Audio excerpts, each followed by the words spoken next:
Bonne journée. Si vous vous demandez s'il vaut la peine d'acheter une Volvo S80 de deuxième génération et quels problèmes vous pourriez rencontrer lors de son fonctionnement, alors vous êtes au bon endroit. Le prix considérable semble donc justifié, puisque la Volvo S80 séduit par son assemblage fiable, sa peinture de haute qualité et ses matériaux intérieurs de haute qualité. Il n'est pas surprenant que même les spécimens âgés de 10 ans provenant de propriétaires prudents paraissent toujours frais et bien rangés. À moins que la tresse en cuir du volant ne s'use avec l'âge. Mais cela peut aussi être considéré comme une bénédiction. Un volant brillant indique un kilométrage énorme. La berline suédoise ne peut être critiquée que pour ses cages de phare souples. Le polissage permet de leur redonner leur aspect d'origine. De plus, les optiques avant sont sujettes à la buée. Les propriétaires de berlines suédoises n'essaient le plus souvent pas de résoudre ce problème. Les éclats sur les arches avant et arrière sont une toute autre affaire. S'ils restent longtemps sans surveillance, de petites poches de corrosion commenceront progressivement à apparaître sur les arches. D'ailleurs, les phares de la Volvo S80 peuvent être retirés simplement et sans avoir besoin d'utiliser un outil complexe. Cela attire les petits voleurs, qui retirent généralement la calandre ainsi que les optiques. Il est intéressant de noter que les voleurs de voitures ne s'intéressent pas à la Volvo S80 elle-même.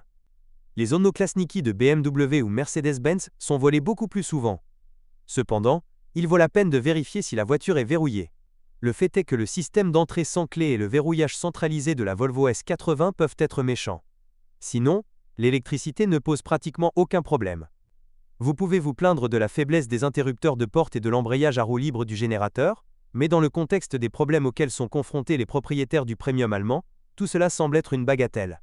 Il existe catastrophiquement peu de versions diesel de la Volvo S80 sur notre marché secondaire. Il n'y a pas de berlines équipées d'un moteur turbo Ford de 2 litres en vue.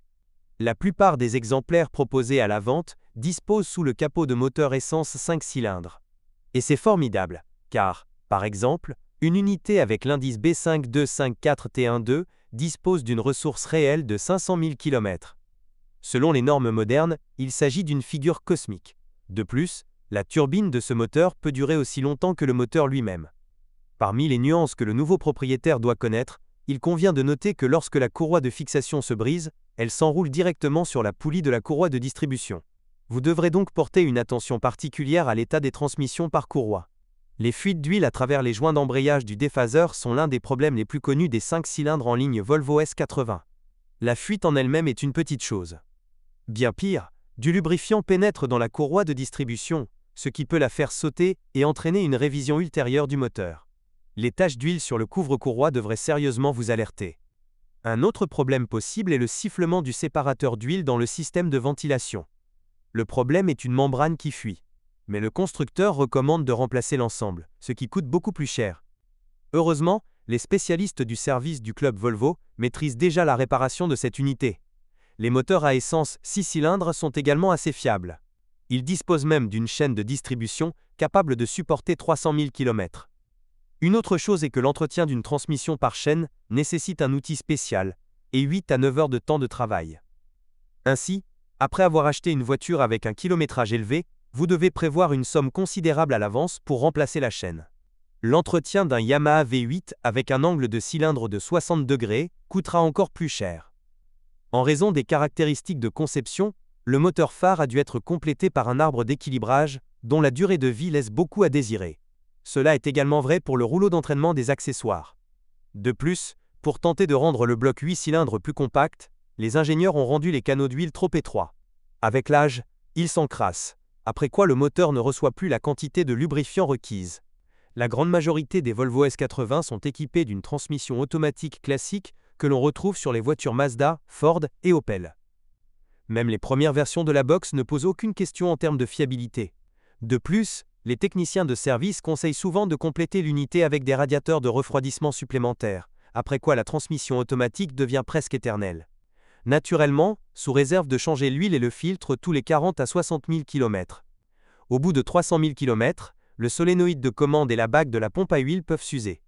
Du fait de la production de ces derniers, la pression d'huile chute, ce qui entraîne un vieillissement accéléré des embrayages.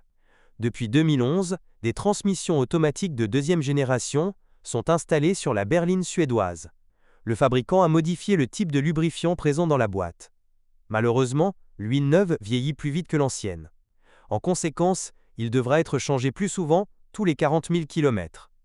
Il existe parfois sur le marché des versions à traction intégrale de la Volvo S80, dans lesquelles le couple est transmis à l'essieu arrière, à l'aide d'un accouplement Haldex. Le même schéma est mis en œuvre sur les crossovers Volvo XC60 et XC90. Les défauts du système de transmission intégrale des voitures Volvo sont connus depuis longtemps, mais sur la berline, ils ne sont pas si aigus.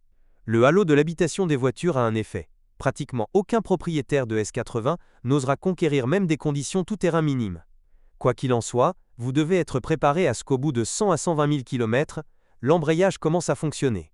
Tout commence par des chaos et des retards, et dans le pire des cas, la voiture se transformera en voiture à une seule roue motrice. En général, lors du remplacement du fluide de travail tous les 60 000 km, la durée de vie du système AWD peut bien atteindre 200 000 km. La suspension de la Volvo S80 est bonne. Il n'aura besoin d'une révision complète qu'après un kilométrage de 200 000 km. Bien que certains éléments du châssis ne survivront bien sûr pas avant cette époque.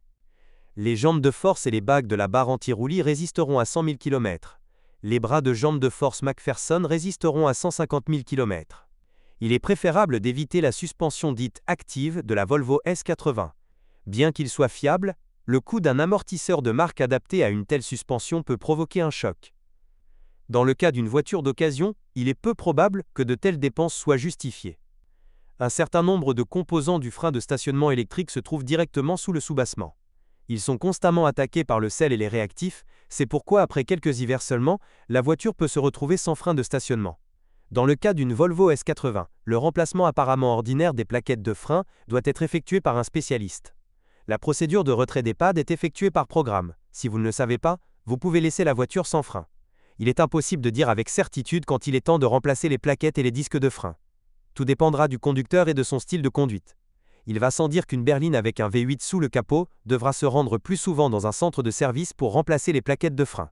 La crémaillère de direction nécessite des réparations de l'ordre de 150 à 200 000 km. Dans le même temps, les barres de direction seront encore tout à fait viables à ce stade. La berline suédoise a été créée sur la même plateforme que la Ford Mondeo. Cela vous permet d'économiser beaucoup lors de la recherche de pièces détachées.